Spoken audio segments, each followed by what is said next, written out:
Dear partners, colleagues, I'll try to get your attention. I know that you are having extremely rich and extremely important discussions, and it's really hard to give justice in such a short time. But I also know that we are quite demanding on your schedules. And at this time, we would like to hear from the three tables. And I think we will start with Mr. Zhang there. Mr. Zhang's table. Each group will get a microphone, and we would like to hear the outcomes of your discussions. Focus on the three things, if you can. And these outcomes will indeed represent the summary from this side event. Very short, very rich, but action-oriented. Things that we can take forward into the next conference and to our projects and our volunteering engagements. So, Mr. Zhang, you have the floor. Thank you very much for the opportunity, but I try to pretend I'm a quick learner to summarize those discussions. As you know, we are not talking something, we are doing something. We are creating something. So I just share, so it's a very dynamic discussion within us. So I try to my best, so my team member can help me. So I think those needs, we agree those volunteerism will be opportunities to create a start point of the source collaboration. It's like we can work together, we can stay together, we can share those different understanding about development.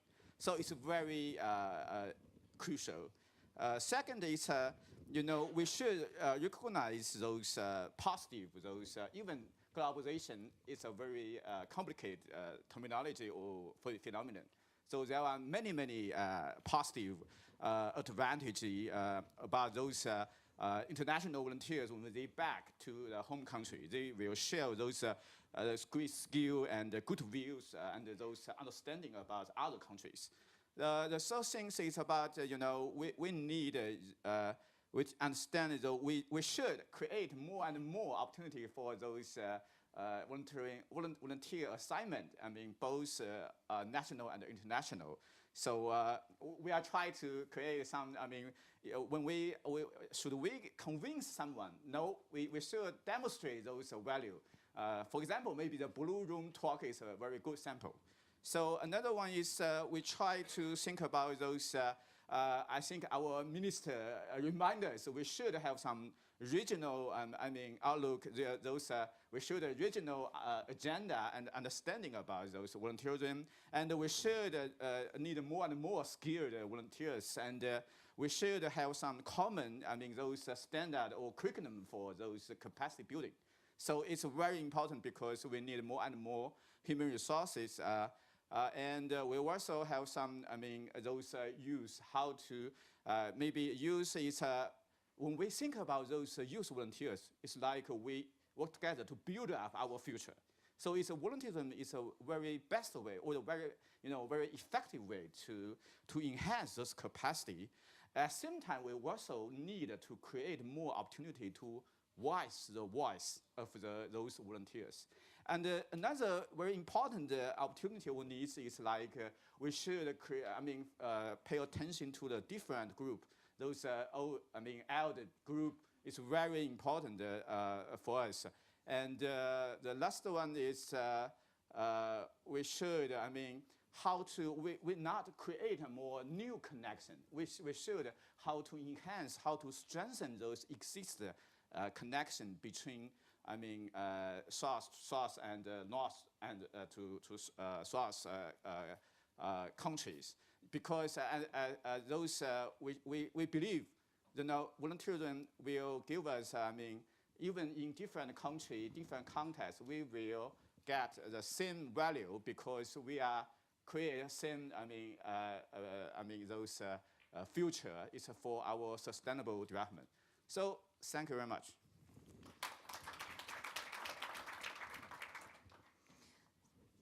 Thank you very much, Mr. Zhang. You are now responsible to write this down and send to Manon, because we don't want to lose any of this discussion. This is indeed, we're being action-oriented, and this is our collective output. Oh, yeah. Thank you. You will volunteer. You will volunteer. Next, Manon, the 3 actions to integrate volunteering into South-South cooperation on behalf of the second group. In the strategy. So thank you. We had a very good discussion because we had a very nice spread of experience from FK Norway to Japan to Thailand to ECOWAS, Burkina Faso. So it was very, very interesting. And one of the key elements that was raised was the important and build on some of the experience that were shared today was how having a volunteering or youth integrated in key instruments, regional instruments or national instruments was really key in being able to build a solid South-South volunteer program. So the ECOWAS in the 2020 strategy, the fact that it was embedded in the strategy was really presented as one of the key elements that helped developing the program forward. Then the African Union example was given as youth volunteering was integrated in the African Union Charter, which really helped developing the program in the different countries and building the regional collaboration around youth volunteering.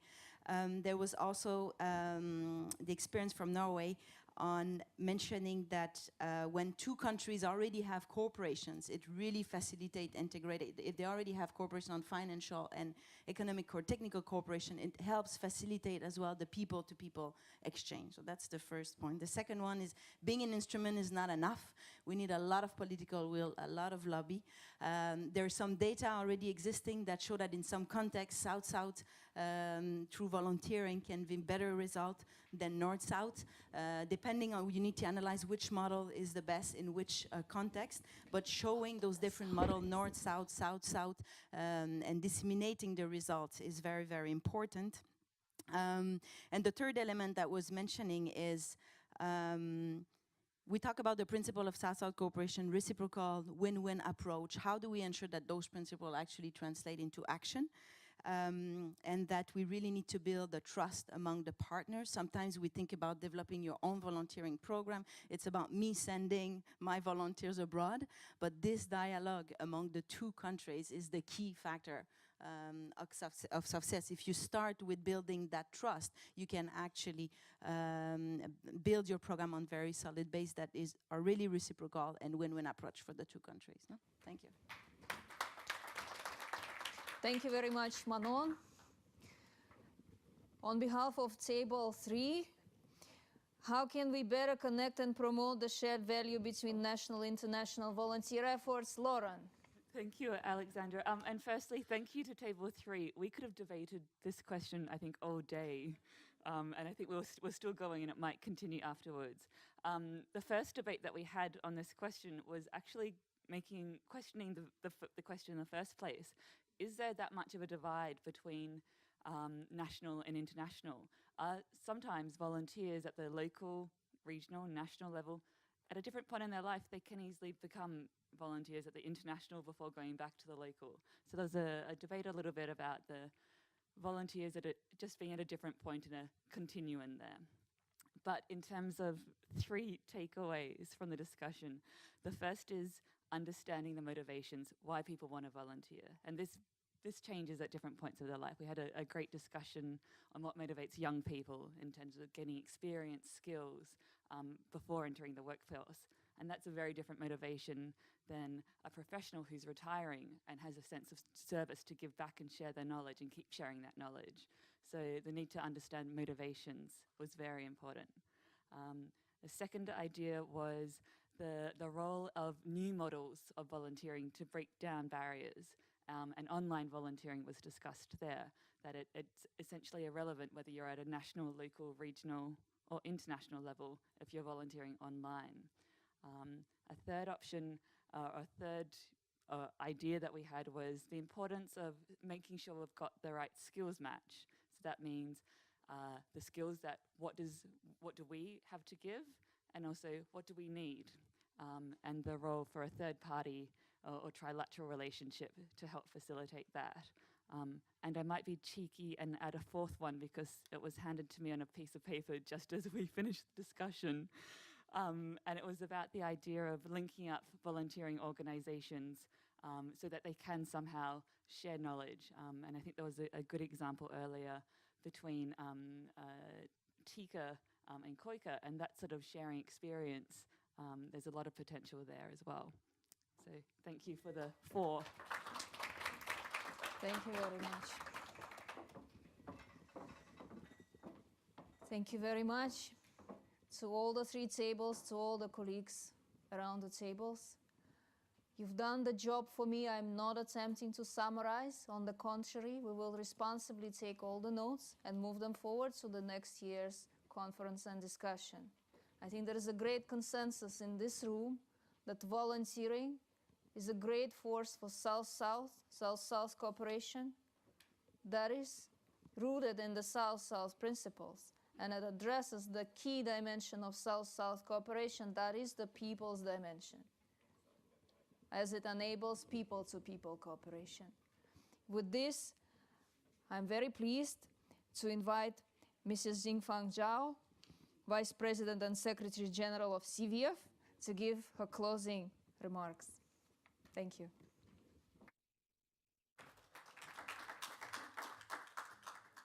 And please put your translation devices.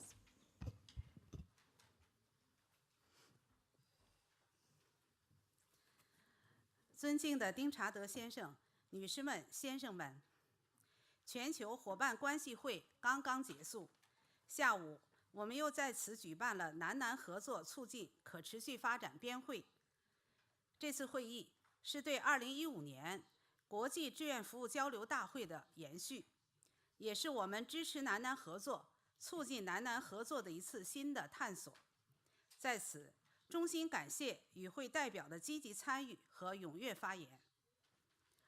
南南合作是广大发展中国家合作共赢的一大创举，尤其是2015年联合国发展峰会确定了2030年可持续发展目标，如何进一步推进发展中国家可持续发展成为一项核心议题。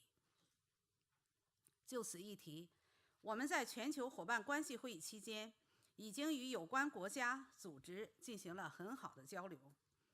今天的编会，我们继续围绕这一问题，进行了深入的沟通和研讨。会上，丁查德先生做了精彩的主题演讲，来自中国北京、塞拉利昂、泰国的代表分享了各自国家和地区的经验与做法。刚才与会代表还进行了分组讨论，在如何利用志愿服务促进南南合作，如何促进政府支持和公众支持，如何建立伙伴关系等方面达成了新的共识。通过讨论，使我们对各国经验有了更深的了解，对未来加强这一领域合作充满了信心。我们相信，在各国的共同努力下，在推动形成人类共同命运体和利益共同体的过程中，志愿服务将发挥更加重要的作用。长期以来，联合国志愿人员组织致力于推进志愿服务的国际交流。今天，各国代表聚在一起，交流以志愿服务促进南南合作，是联合国志愿人员组织为我们提供了这样富有成效的对接平台。我们支持联合国志愿人员组织继续在激活全球伙伴关系方面发挥中心的作用，进一步构建全球志愿服务的合作框架。中国一直是南南合作的积极倡导者和重要的推动者，支持各地开展志愿服务国际交流交往工作。尤其是2008年北京奥运会以来，北京与联合国志愿人员组织进行了卓有成效的合作，并响应联合国确立的可持续发展目标，响应中国政府提出的“一带一路”的倡议，签订了第3期的合作项目，着力来推进南南国家在志愿服务领域的交流与合作。作为最大的发展中国家，我们希望与世界各国一起，围绕激活全球伙伴关系，进一步推动不同国家之间以及民间社会、志愿服务组织等利益攸关方的良性互动。围绕以人为中心的可持续发展理念，进一步突出志愿服务在促进人的生存和发展方面的重要地位和作用。围绕南南合作基本框架，进一步建立与广大发展中国家在志愿服务领域的经验分享和多边的合作机制，为全面落实2030年可持续发展议程做出我们积极的努力。在此，再次感谢丁查德先生对志愿服务领域南南合作的积极倡导，特别是对志愿服务事业发展的支持和贡献。感谢亚历山德拉女士，感谢联合国志愿人员组织相关团队，特别感谢为大会服务的志愿者们，为这次南南合作做出了辛勤的努力。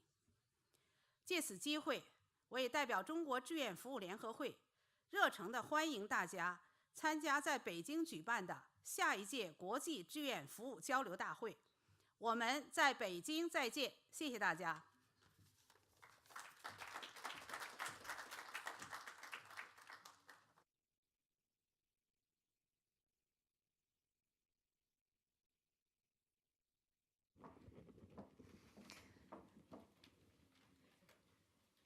Thank you very much, Mrs. Zha. I have nothing left to do than to give a vote of thanks to all the participants here, to everybody who's come a long distance to share this partnership platform with UNV, to bring your ideas, to listen to the ideas, to get inspired, and then get into the action. I would like to thank Richard for spearheading the tradition of the UNV partnership forums that I think really are impactful and extremely exciting for all of us to get in one room on one platform. I'd like to thank all the colleagues from UNV who worked very hard to organize and facilitate. And with this, I wish you very good travel back home and really look forward to operationalizing our partnerships, initiatives, new projects, and having new discussions on the South-South and volunteering. Thank you.